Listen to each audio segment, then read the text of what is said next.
Hello everyone. So this month we are getting ready for the netting. It's coming up towards the end of February, which you'll get to see all the things that we catch in next month's video.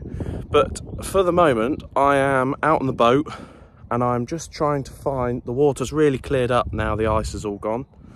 So we've got the trusty Polaroids and the sun's out and there's not a lot of wind, so I can see pretty much all over the lake bed anywhere I go. So at the moment I'm just trying to find a nice spot off the what we call the keeper's bank, to start feeding up. It's about 2 weeks now before we net. I've shut 4 pegs here. I'm going to feed in front of them so I can really concentrate the fish here, and then we know to target our efforts around here. So just having a quick look at the moment, seeing if I can find some nice sort of areas to start feeding. And yeah, we will go from there. So here's what I'm feeding. It is just a cereal pellet, a low oil one and a lower protein one than what I normally feed in the wong. And I've actually shut pegs 2 to 6, and I'm going to concentrate the feeding we're about 60 yards from the bank here, and I'm going to feed here and then probably 80 yards and 100 yards, and do a big long line of it so that hopefully we throw the net out from number 6 right the way out to the island, and then back across to the dam wall and then in. So we're covering an area of around sort of 8 acres, something like that maybe. So hopefully we can get the fish concentrated here and catch a few. You won't quite be able to see, but you might be able to see. I'm a fair way out now and you can see right to the bottom. The clarity of the water is amazing. So we're going to feed up here, and then I've also shut some pegs further down the lake, so we'll motor on down there and I will do the same down there. So that's the spot fed up there at the top end of the lake. We're just having a cruise down now to in front of pegs 10, 10 and 11, and then the other side sort of 21, and I'm going to feed an area out here because we're netting for 2 days this time. So then we're going to have another day concentrating down this end of the lake. Great being able to see through the water.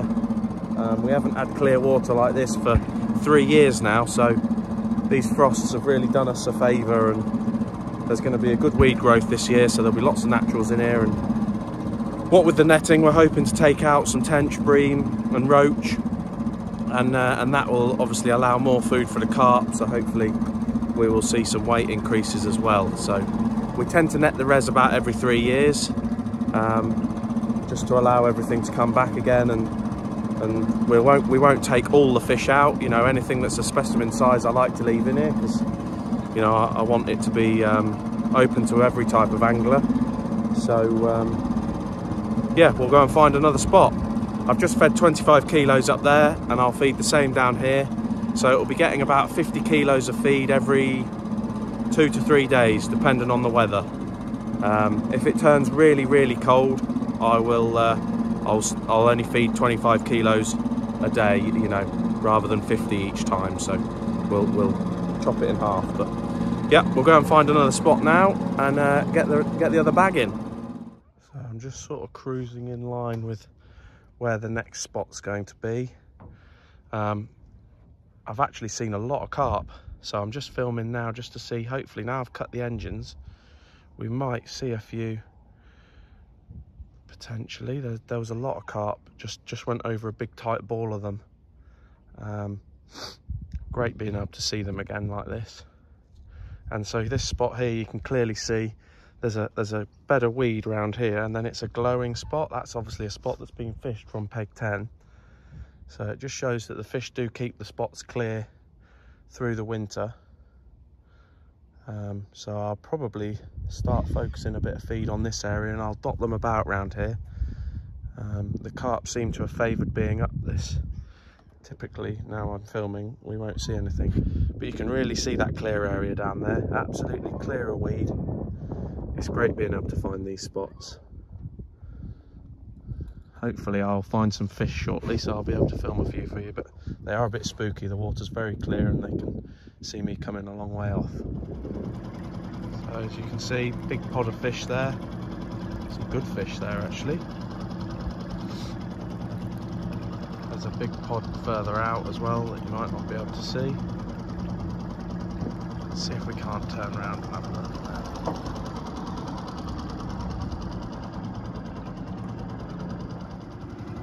So whether you can see them in front of me here. Some big fish down there. Really big fish, huge fish up there. So that's all the feeding done. I'm just having a cruise now over the sort of deepest part of the lake, which is, the water's actually a little bit more coloured here. I've seen a few carp, I've seen a few tench and bream, so it would suggest that they're held out in this deep area. So we'll see how it goes over the next few weeks as to where we sort of focus with the netting. But I'm only about 60 yards from where I fed, so that's good. So hopefully we'll draw those fish over the feed and it'll be easy to net them. Amazing to see all the weed coming up. We're going to have a lot of curly pondweed again this year by the looks of it. That's the only thing I've seen growing. So that's pretty good for the fishing. It's easy to fish in. Doesn't harm the fish too much if they get stuck in it and that sort of thing. So that's good. Yeah, so that's it for this month. Next month I will bring you some videos of the netting and you'll see how we get on. Cheers guys.